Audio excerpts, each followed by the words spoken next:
एक ब्राह्मण रहते थे काशी में और उनके कोई संतान नहीं थी। बहुत ध्यानपूर्वक सुनिएगा। महादेव के चरणों में जाकर के उन्होंने अनन्य उपासना की, खूब तपस्या की। उनके भाव से प्रसन्न होकर के महादेव प्रकट हो गए और प्रकट होकर के बोले, विप्रदेव वर मांगो, क्या चाहिए? बोले, महाराज कुछ नहीं चाहिए, केवल गृहस्थ आश्रम में एक ही वस्तु की अभिलाषा होती है कि एक संतान घर में हो।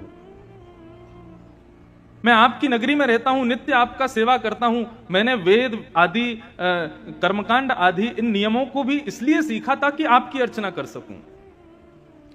इनसे मेरा कोई और प्रलोभन नहीं है, लेकिन मेरा अभी एक प्रलोभन है कि मुझे एक संतान चाहिए और वो मुझे केवल आप प्रदान कर सकते हैं। इसलिए मैं घनघोर तपस्या कर रहा हूं कि महादेव प्रसन्न हो तो मुझे दे सकते हैं।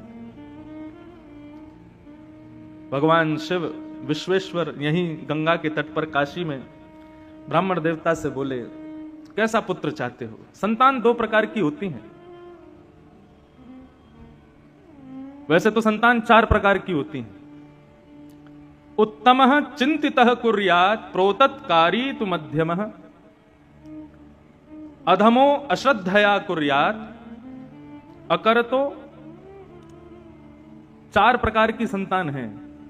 प्रथम संतान उत्तमः चिंतितः कुर्यात्। उत्तम संतान कौन है? जो माता पिता के मुखमंडल को देख करके, उनके एक्सप्रेशंस को देख करके, उनकी आव भाव को देख करके समझ जाए कि माता पिता क्या चाहते हैं और उस क्रिया को उनकी आज्ञा के बिना कर दे, उसको कहते हैं उत्तम बालक। मध्यम बालक कौन है? जो माता पिता की आज्ञा का इंतजार करता है, आज्ञा करेंगे तो मैं करूंगा। उत्तम बालक तो बिना आज्ञा के ही कर देता है। उत्तम, मध्यम, साधारण बालक कौन है? साधारण भी नहीं, यहां तो अधम बताया। अधम बालक कौन है? बोले माता पिता की आज्ञा होने के बाद उस क्रिया को करेंगे तो सही, लेकिन 4 सुनाएंगे, पहले मां को, 5 सुनाएंगे पिताजी को, फिर करेंगे। तुमको तो केवल मैं ही दिखता हूं, बस मुझे ही ऑर्डर करते रहते हो, ये कर ला, वो कर ला, ऐसा कर दे, वैसा कर दे, पूरे दिन मेरे पीछे पड़े रहते हो। बड़े भैया को कुछ नहीं बोलते, वो उसको बहन को कुछ नहीं बोलते, मेरे पीछे पड़े रहते हो। मैं ही जाऊंगा, मैं ही सब, मैं तो घर का नौकर हूं, ऐसा ऐसा सुनाते हैं, लेकिन आज्ञा पालन करते हैं, लेकिन बहुत सुना सुना के करते हैं। उनको अधम बालक कहते हैं। और चौथे होते हैं चांडाल बालक। चांडाल बालक कौन है? चांडाल संतान कौन है? बोले जो आज्ञा का पालन करते ही नहीं। मणिकर्णिका घाट के बगल में एक मंदिर है जो कि आधा टेढ़ा है। जब ये मंदिर का निर्माण हुआ तो यहां के निर्माण कराने वालों ने ब्राह्मणों से कहा कि संकल्प करो। और संकल्प में क्या संकल्प करो?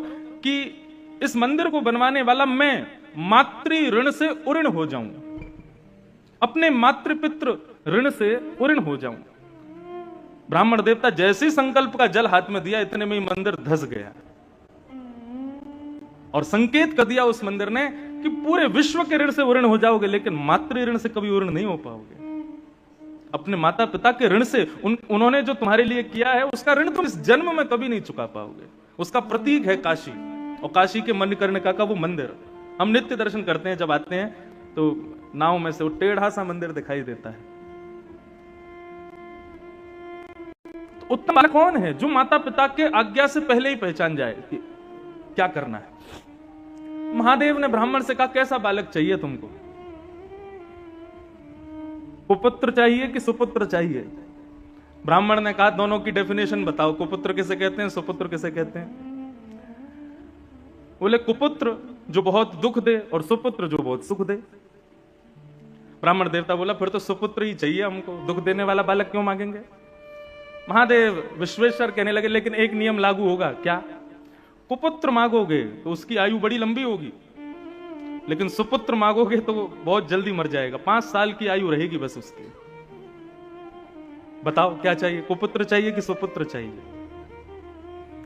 ब्राह्मण देवता बोला, ये तो आप गेम खेल गए मेरे साथ। संतान भी दे रहे हो और ऊपर से अपने नियम भी लगा रहे हो, और उसमें भी ऐसा नियम लगाया है कि मैं कहां जाऊं। अगर पुत्र मांगू लंबी आयु वाला तो वो दुख देगा, तो ऐसे ऐसे पुत्र का फायदा क्या? और सुपुत्र मांगू तो फिर 5 साल के लिए ही मिलेगा। ये तो महादेव आपने मेरे को फंसा दिया, उलझा दिया मेरी बातों में। महादेव बोले समय नहीं है, अन्नपूर्णा बुला रही है, जल्दी करो। तो बोले प्रभु लंबे दुख से अच्छा तो क्षण भर का सुख है, तो आप कृपा करो सुपुत्र बालक दो। मैं ठीक है 5 साल ही सही, उस सुख तो पाऊंगा, संतान दो। विश्वेश्वर ने आशीर्वाद दिया और इसी काशी की नगरी में उस विप्र देवता के यहां एक तेजस्वी ओजस्वी, बिल्कुल भगवान शिव कैसे हैं, मैं नित्य अपने मंगलाचरण में यहां एक श्लोक बोलता हूं, उसमें महादेव का स्वरूप के वर्णन है। ध्याये नित्यम महेशम रजत गिरिनिभम चारु चंद्रावतंशम। शंकर जी का स्वरूप कैसा है? देखो बंधुओं, भगवत तत्व जो है ना, ये देखने का विषय नहीं। लोग कहते हैं आपने भगवान को देखा, अरे हम अपनी आंखों से अपनी खुद की नाक नहीं देख सकते जब तक शीशा आगे ना हो। आंखों के कितनी पास होती है नाक, देख सकते हो? अपना खुद का चेहरा नहीं देख सकते हम अपनी ही आंखों से, हम उस ईश्वर को देखने की बात करते हैं। ईश्वर देखने का विषय नहीं है, ईश्वर अनुभव का विषय है। प्रेम करने का विषय नहीं है, प्रेम अनुभव का विषय है। आनंद प्राप्त करने का विषय नहीं है, आनंद अनुभव का विषय है। और जो अनुभव का विषय होता है ना, उसका कभी वर्णन नहीं किया जा सकता।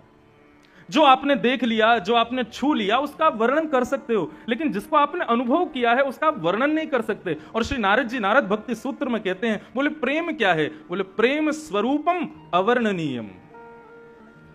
जिसका कोई वर्णन ना कर सके वही प्रेम है। आपने जिसका बखान कर दिया, जिसका वर्णन कर दिया, वो सब कुछ हो जाएगा, लेकिन प्रेम नहीं हो सकता, वो आनंद नहीं हो सकता, वो भगवान नहीं हो सकते।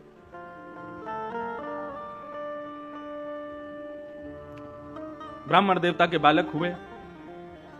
अब ज्यों-ज्यों बालक बड़ा होता जावे, ब्राह्मण की चिंता बढ़ती जावे। बालक इतना सुंदर, शिव जैसा। शिव कैसे हैं? बोले जैसे चांदी का कोई पहाड़ हो, ऐसे चमकते हैं महादेव। यदि कभी प्रकट हो जाए तो ऐसे दिखेंगे, बिल्कुल शिव जैसा वो बालक। उसकी क्रियाएं, उसकी मुस्कान, उसकी अलकावली, उसका मुखमंडल, सबको देख करके सुख लगता है। लेकिन पिता नित्य चिंता करते हैं कि ऐसे बालक का क्या फायदा, 5 साल बाद तो चले जाना है। धीरे धीरे वो बालक बड़ा हुआ और नित्य उसको गंगा स्नान कराते, नित्य विश्वनाथ का दर्शन कराते, नित्य काशी के संतों को प्रणाम करवाते, काशी के विद्वानों के सन्मुख ले जाकर के बैठाते। उस बालक की ऐसी स्थिति हो गई, वो सबको प्रणाम करता था। एक बार जब उसकी आयु 4 वर्ष की हो गई, 1 साल की आयु रह गई,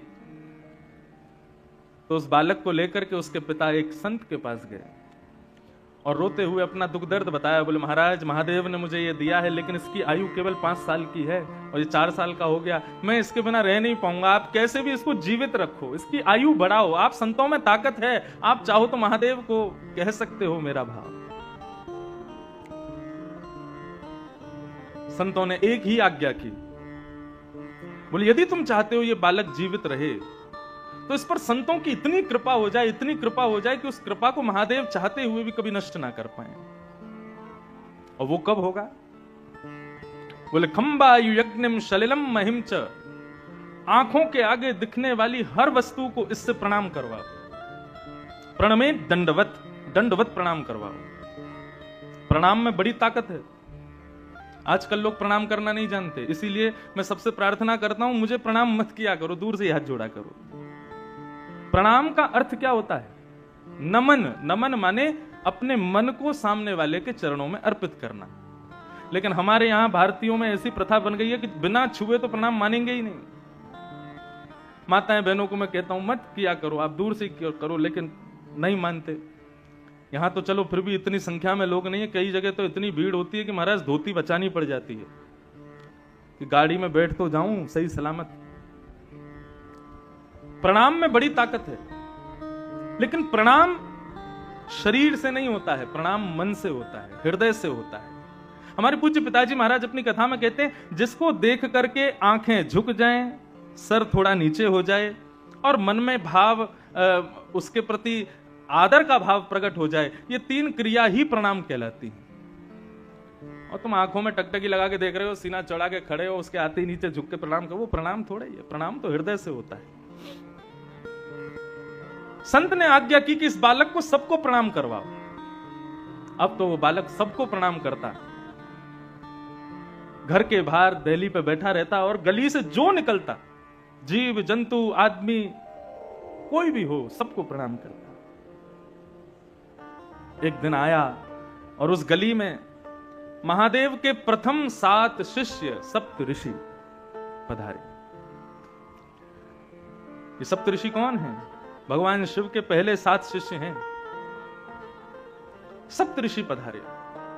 जैसे ही सप्त ऋषियों को उस बालक ने प्रणाम किया, सप्त ऋषियों ने आशीर्वाद दिया, चिरंजीवी भव।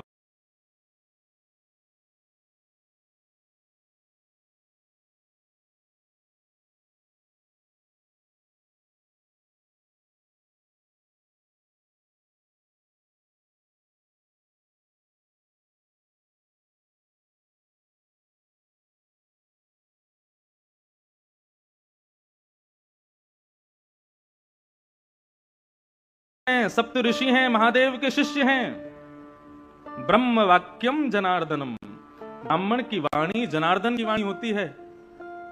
और मैंने ऐसा सुना है कि ब्राह्मण की वाणी को भगवान भी नहीं काट सकते। अब मेरे बालक की जिम्मेवारी आपकी है, 5 साल का ये हो जाए, इसका यदि बाल बाका हुआ तो पूरे नगर में ढिंडोरा पीटूंगा कि ब्राह्मणों की ऋषियों की बात मत मानना, ये झूठ बोलते हैं। सप्त ऋषि बोले, इस गली में लेके कौन आया था हमको? आपस में सब चर्चा करने लगे, बोले क्या करें, बड़े फंसे यहां तो। ब्राह्मण ने अपने बालक का हाथ ऋषियों के हाथ में दिया, बोले अब इसकी रक्षा आप करो, जब 6 साल का हो जाएगा तब लूंगा वापस। 5 साल में एक वर्ष चिंता में नहीं रह सकता, अब आप इसको संभालो।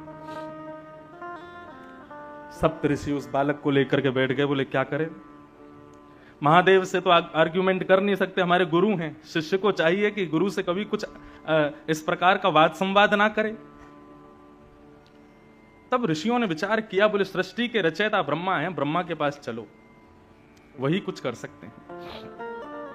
ब्रह्मा के पास उस बालक को लेकर के गए और जाकर के जैसे ही सप्त ऋषियों ने प्रणाम किया, सप्त ऋषियों के प्रणाम के बाद उस बालक ने प्रणाम किया। और प्रणाम में तो वो इतना निपुण था, लेट करके बिल्कुल दंडवत, डंडे की तरह सीधा होकर के बिल्कुल प्रणाम करता, फिर उठ करके फिर खड़ा होकर के फिर दोबारा प्रणाम करता, फिर उठ करके फिर खड़ा होकर फिर दोबारा प्रणाम। उसके प्रणाम को देख करके ब्रह्मा जी इतने मोहित हो गए, इतना छोटा सा बालक 4 वर्ष का क्या अद्भुत प्रणाम कर रहा है। महादेव ब्रह्मा जी ने उसको आशीर्वाद दिया, चिरंजीवी भव, चिरंजीवी भव, चिरंजीवी भव। सप्त ऋषि बोले हमारी बला कटी, अब इनकी जिम्मेवारी है। हंसने लगे सप्त ऋषि। ब्रह्मा जी कहने लगे, बोले भैया हंस क्यों रहे हो? बोले काशी के एक ब्राह्मण का बालक है ये, और साक्षात देवादिदेव विश्वनाथ प्रभु ने ये बालक प्रदान किया है, और ये कह करके दिया है कि ये केवल 5 साल जिएगा। 4 साल का हो गया, इसका अंतिम वर्ष चल रहा है। हमने इसको चिरंजीवी भव का आशीर्वाद दिया, तो उसके पिता ने हमको ये बात बताई, हमने ला करके इस बालक को आपसे प्रणाम करा दिया।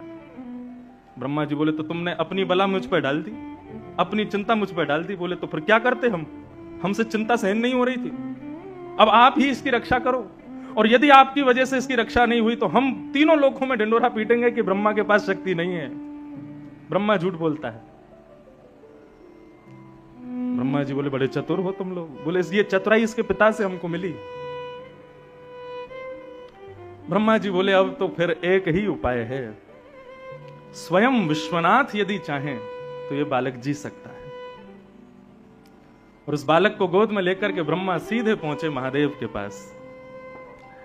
ब्रह्मा जी ने प्रणाम किया, और ब्रह्मा जी के उठते ही महाराज उस बालक ने जो दंडवत प्रणाम किया शिव को, बाकी सब तो बैठे बैठे उसका प्रणाम देखते थे, लेकिन महादेव तो उठ करके गए और बालक को हृदय से लगा लिया। बोले बालक चिरंजीवी भव, चिरंजीवी भव। जब महादेव ने आशीर्वाद दिया, सप्त ऋषियों के नेत्र सजल हो गए, ब्रह्मा के नेत्र सजल हो गए, और सबने बताया, बोले महादेव परंतु ये कैसे संभव होगा, ये बालक आपने ही प्रदान किया है एक ब्राह्मण को, और इसकी आयु केवल 5 वर्ष की आपने बताई थी। महादेव को याद आया, बोले अरे ये तो वो प्रकांड विद्वान एक ब्राह्मण, उनका बालक है क्या? बोले हाँ, ये आपने ही तो दिया है, अब आप इसको चिरंजीवी कैसे बनाएंगे? बोले मेरी जिम्मेवारी है, तुम लोगों ने मुझे दी है, तो अब मैं देखता हूं कि यमराज इसका बाल बांका कैसे करता है, और वैसे भी ये मेरा ही है।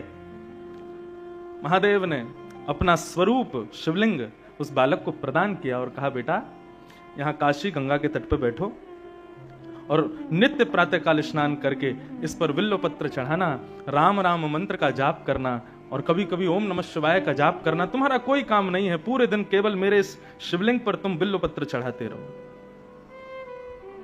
वो बालक नित्य विश्वनाथ की आज्ञा से उस शिवलिंग की पूजा करने लगा। 5 वर्ष जैसे ही पूर्ण हुए, 5 साल का वो बालक जैसे ही हुआ, यमराज प्रकट हो गए। अपनी तलवार से उस बालक के सर में प्रहार करने वाले थे, इतने में ही महादेव का त्रिशूल सामने आ गया और आकर के महादेव ने कहा, क्या कर रहे हो? बोले, प्रभु इस बालक का जीवन आज पूर्ण होने वाला है, इसको लेने आया हूं। बोले, आपको कैसे पता इसका 5 साल का जीवन है? बोले, क्योंकि ये बालक आपने ही उस ब्राह्मण को दिया था और 5 साल की आयु कह करके दिया था, तो मैं तो आपकी बात की रक्षा करने के लिए इस बालक को लेने आया हूं। 5 साल पूरे हो गए, अब इसके जाने का समय हो गया। महादेव बोले, इस बालक को उस ब्राह्मण को किसने दिया? यमराज बोले, आपने दिया। ये 5 वर्ष जिएगा, ये आज्ञा किसने की? बोले, आपने करी। तो बोले, तो तुम जानते हो शिव का दिन कितना बड़ा होता है? सतयुग त्रेता द्वापर कलयुग, सतयुग त्रेता द्वापर कलयुग, सतयुग त्रेता द्वापर कलयुग जब 71 बार बीत जाते हैं तब एक कल्प पूर्ण होता है। ऐसे अनंत कल्प पूर्ण होते हैं तब ब्रह्मा की एक रात्रि होती है। ऐसा ब्रह्मा भी अपने अनंत रूप बदल देता है तब महादेव का एक दिन होता है। और ऐसे महादेव ने इसको 5 वर्ष जीने का आज्ञा की है, तो इसका 5 वर्ष कितना लंबा है तुम अब गणित लगाते रहो। ये सामान्य 5 वर्ष के लिए जीवित नहीं रहेगा, ये महादेव के 5 वर्षों तक जीवित रहेगा। और वही बालक इस काशी में मार्कंडेय ऋषि के नाम से जाने गए, जो आज तक चिरंजीवी है। और बंधुओं, इनका नाम मैंने क्यों लिया है? यही मार्कंडेय मुनि अपने अनुभव से कहते हैं। जब प्रलय देखा, सबका नाश देखा इन्होंने, लेकिन एक का नाश नहीं देखा। किसका? करारविंदेन पदारविंदम मुखारविंदे विनवेशयन्तम वटस्य पत्रस्य पुटे शयानम् वालं मुकुंदम मनसा स्मरामि। श्री कृष्ण गोविंद हरे मुरारे, हे नाथ नारायण वासुदेव, जिह्वे पिबस्वा मृतमेतदेव, गोविंद दामोदर माधवे।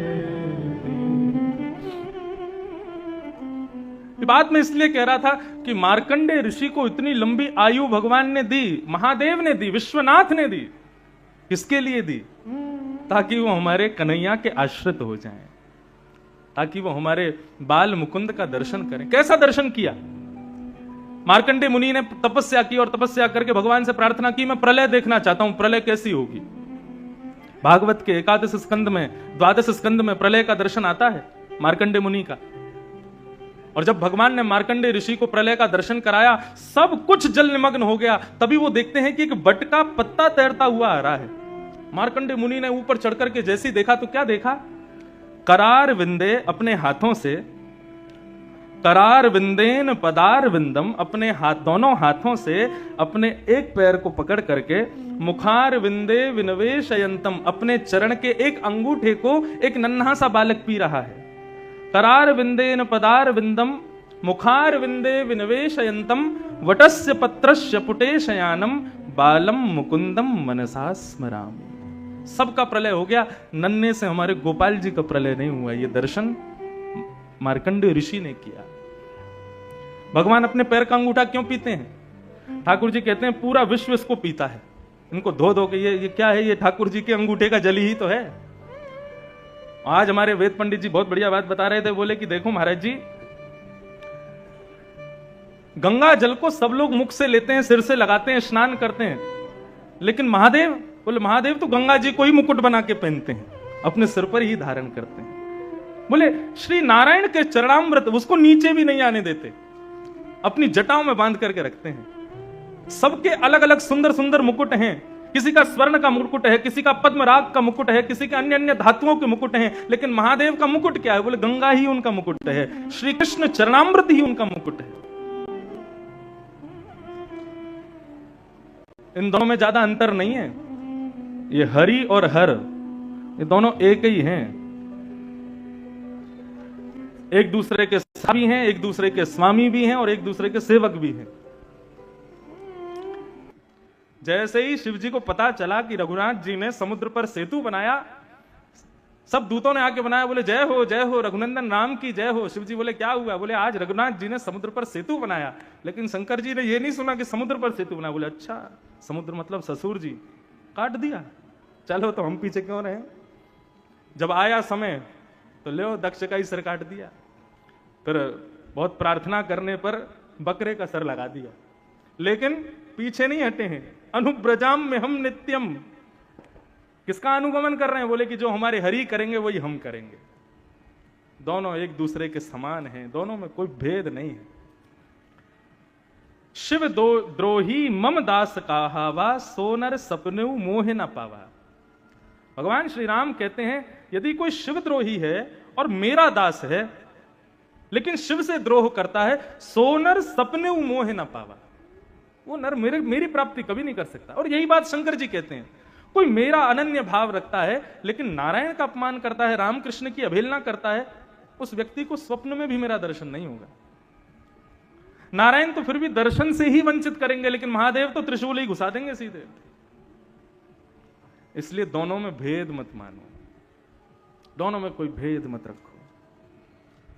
ऐसे हर की भूमि में हरि पधारे हैं, इसलिए मन का भाव था कि यहां दशम स्कंद को प्रधान लेकर के आज से कथा की जाए, और विशेष भाव से पूरी कथा में केवल दशम स्कंद का ही मुख्य भाव रखा जाए, जहां पर भगवान की बाल लीला आदि लीलाओं का ही श्रवण करने का हम सबको सुख प्राप्त हो, सौभाग्य प्राप्त हो।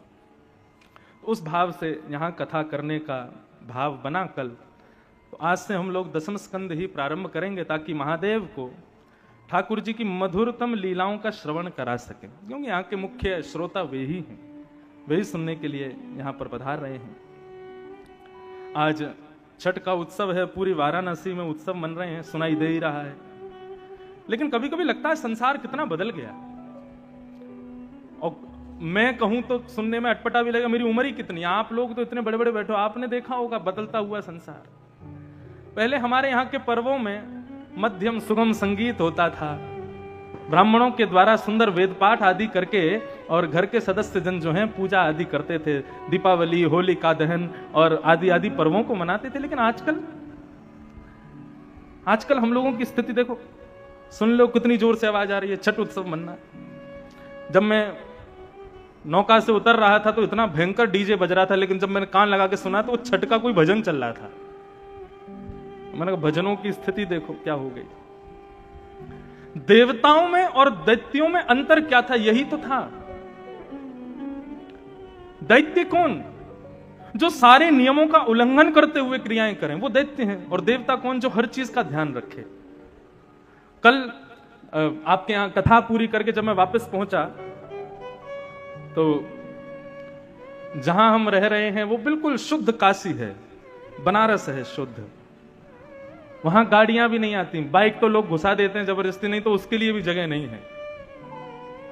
कल जैसे ही वहां नाव से उतर के अपने घर की ओर जा रहे थे, तो एक साधारण, मैं 3 दिन से निकल रहा था, मैं कभी नहीं गया, एक सुंदर सा एक दरवाजा, और अंदर से इतनी मधुर स्वर, इतने सुंदर ध्वनि सुनाई दे रही थी, सब रुक गए।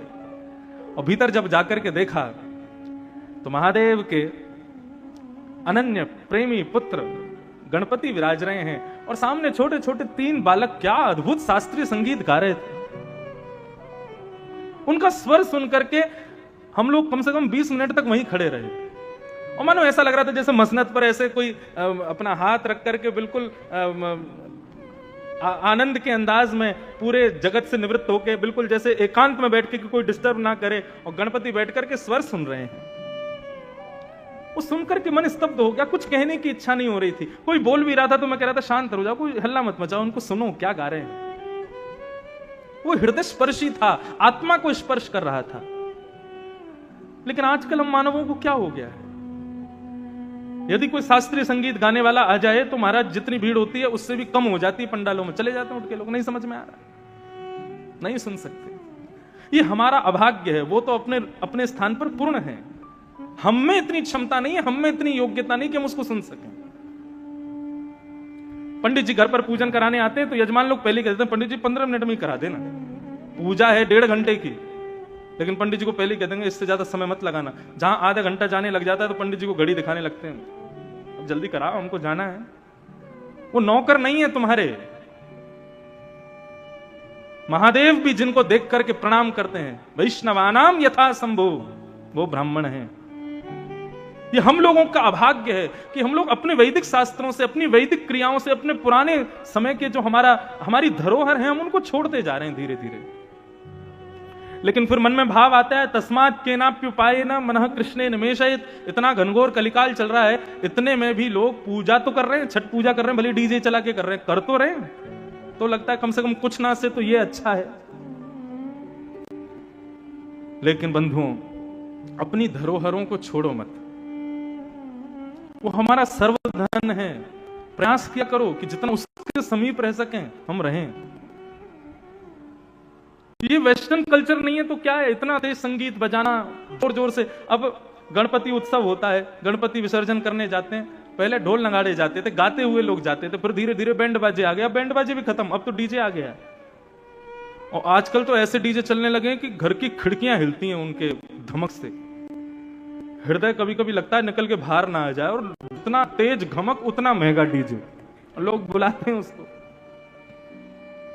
क्या हो रहा है हम लोगों को, कहां की ओर जा रहे हैं हम लोग। श्रावण में शिवरात्रि आदि, श्रावण के समय में शिवरात्रि समय में रात रात भर रंगीन लाइटों से महाराज भर दिया मंदिरों को, और उसमें दुनिया भर के फिल्मी गाने चला रहे हैं। बस शब्द बदल देते हैं, धुन फिल्मी है और शब्द भगवान के भजन के हैं।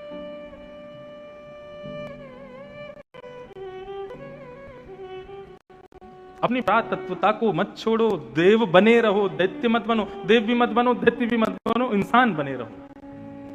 आपको जानवर को उसका धर्म नहीं सिखाना पड़ता। शेर जानता है मेरा धर्म क्या है, हिरण जानता है मेरा धर्म क्या है, गौ जानती है मेरा धर्म क्या है, सूकर जानता है मेरा धर्म क्या है। मानव को ही समझाना पड़ता है तेरा धर्म क्या है, सीख ले, इंसान बन जा, मानव बन जा। क्योंकि हम सब भूल निकल चुके हैं उस मार्ग से आगे। तो छठ पूजा की सबको बहुत बहुत बधाई, शुभकामना। तो हम लोग आज मन में विचार आया कि दसम स्कंद से ही कथा को प्रारंभ करें, और फिर ठाकुर जी के चरणों में ये दसम स्कंद के भाव से ही आगामी 5 दिनों तक इसी को ही श्रवण करेंगे, जहां पर भगवान की सुंदर मधुर लीलाओं का श्रवण लाभ हम सबको प्राप्त होगा।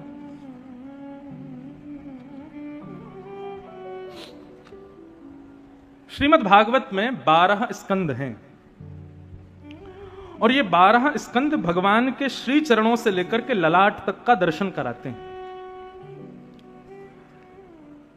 प्रथम स्कंद और द्वितीय स्कंद ये भगवान के श्री चरणारविंद हैं।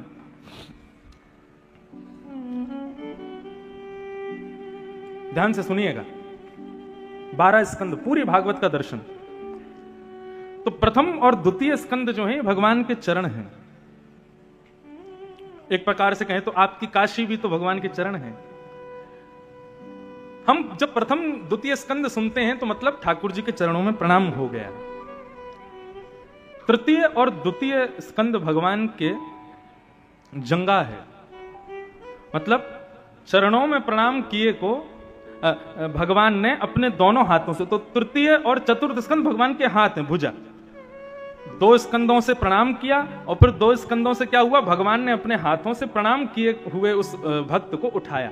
ये हो गए तृतीय चतुर्थ स्कंद। पंचम और षष्ठ स्कंद ये भगवान के दोनों पाणी तलम हैं। भगवान की दोनों जंगा हैं।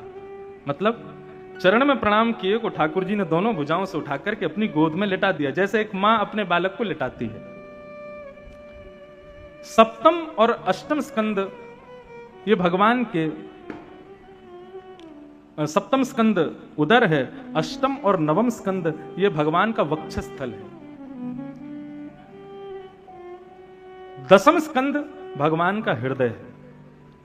तो भगवान क्या करते हैं, जिस प्रकार मां अपने भूखे बालक को अपने पास बुला करके अपना पयोधर का पान कराती है, ऐसे ठाकुर जी दसम स्कंद के भाव से हमको तृप्त करते हैं। दसम स्कंद में भगवान की सारी लीलाएं हैं।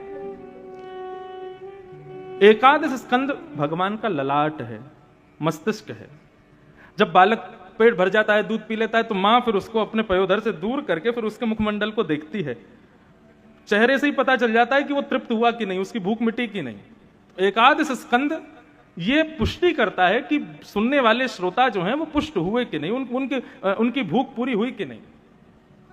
और फिर द्वादश स्कंद जो है ये भगवान की उठी हुई भुजा है।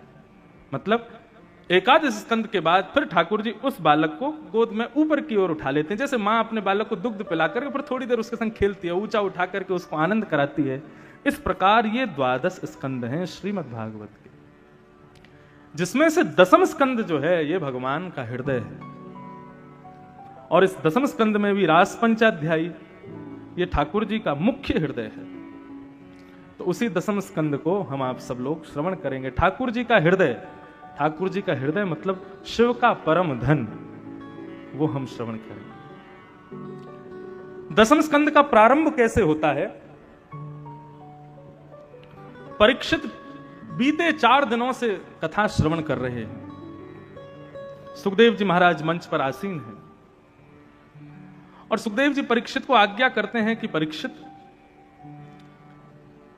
भगवान श्री कृष्ण ने मथुरा में जन्म लिया, जन्म लेकर के गोकुल गए, गोकुल से फिर नंदगांव गए, वृंदावन गए, आदि आदि लीलाएं की, कालिया नाग आदि को मार दिया, इतने राक्षस मारे, मथुरा जाके कंस को मार दिया, कंस को मार करके देवकी वसुदेव को मुक्त कर दिया, उग्रसेन को राजा बना करके ठाकुर जी ने सांदीपनी गुरुकुल में अध्ययन किया और वहां से आकर के ठाकुर जी बलराम जी का हाथ पकड़ के रण छोड़ के द्वारिका भागे, द्वारिका की स्थापना की, 16,108 याग किए, महाभारत युद्ध कराया और युद्ध कराने के बाद ठाकुर जी एक दिन लौट करके आए, आदि आदि कुछ लीलाएं करके स्वधाम चले गए।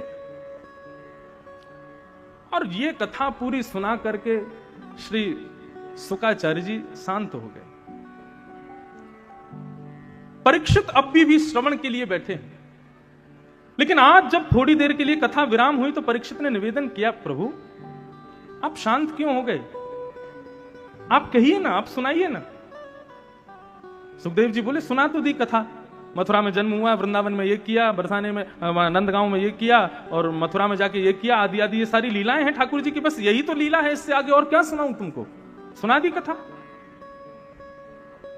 जब 2 श्लोकों में पूरी कृष्ण कथा सुना दी, तब परीक्षित का श्रोता होना क्या होता है ये पता चला और यहां से दसम स्कंद प्रारंभ होता है। परीक्षित निवेदन करते हुए कहते हैं, हे भगवान, कथितो वंश विस्तारो भवता सोम सूर्यो राज्ञां चो भयवंशाना चरितम परमाद्भुतम। भगवान, आपने मुझे इतनी सारी कथाएं विस्तार से सुनाई, मैंने सब सुनी। आपने सूर्यवंश के राजाओं की कथाएं सुनाई, चंद्रवंश के राजाओं की कथाएं सुनाई, सब मैंने सुनी। लेकिन जिनकी कथा सुनने के लिए मैं बैठा हूं, आप उनकी कथा सूक्ष्म सुना रहे हो। ऐसा तो मत करो भगवान। ये तो वही बात हो गई कि कोई बहुत प्यासा बैठा था और आपने उसको जल दिखा दिया, लेकिन जल पिलाया नहीं।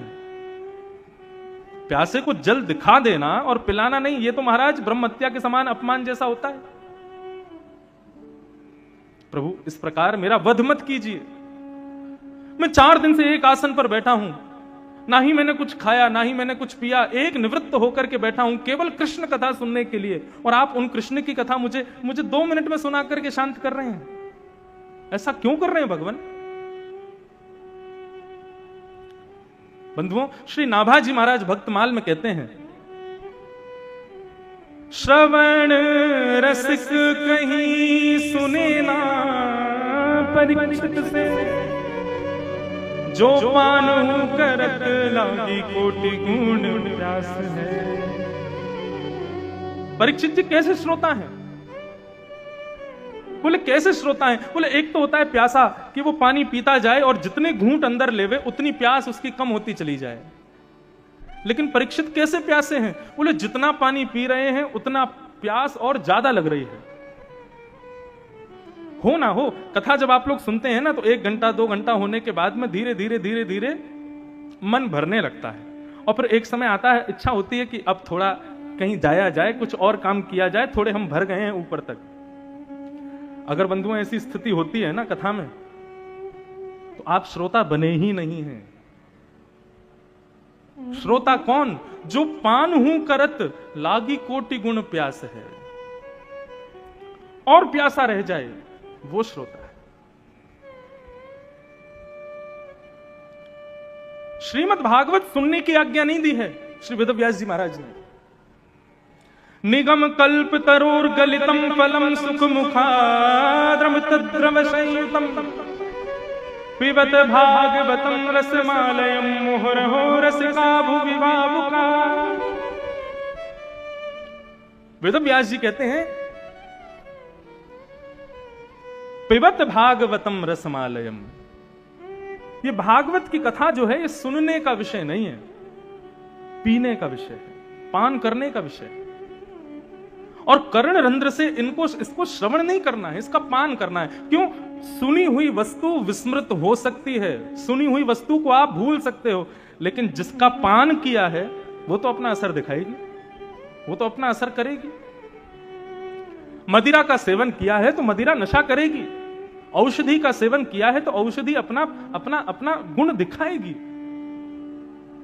लेकिन औषधि का श्रवण करने से रोग दूर नहीं होता, औषधि का पान करना पड़ता है। ठीक वैसे ही श्रीमद् भागवत भव औषधि है, भव रोग को मिटाने वाली, इसका पान ही करना पड़ेगा, इसको सुनने का विषय नहीं बताया है। भागवत को श्रवण करो, पियो। श्रवण पुटे सुषमृतम, कान रूपी दोनों में भर भर के पियो। श्रीमद् भागवत में भगवान का ही अवतार हुए पृथु महाराज, जिनकी वजह से धरती को पृथ्वी कहा जाता है। वो पृथु महाराज भगवान से वरदान क्या मांगते हैं? 100 अश्वमेध यज्ञ किए, लेकिन 99 के बाद इंद्र ने पूरा नहीं होने दिया। जब क्रोध आया तो भगवान प्रकट हो गए। भगवान बोले, ये 100 अश्वमेध यज्ञ इंद्र पूरा नहीं होने दे रहा, ऐसा मत सोचो पृथु, ये मैं पूरा नहीं होने दे रहा हूं। पृथु महाराज बोले, क्यों? आप क्यों नहीं होने दे रहे पूरा? भगवान बोले, 100 अश्वमेध पूरे होने पर क्या मिलता है? इंद्र की पदवी मिल जाती है, इंद्र का सिंहासन मिल जाता है। इंद्र देवता का नाम नहीं है, इंद्र पदवी का नाम है।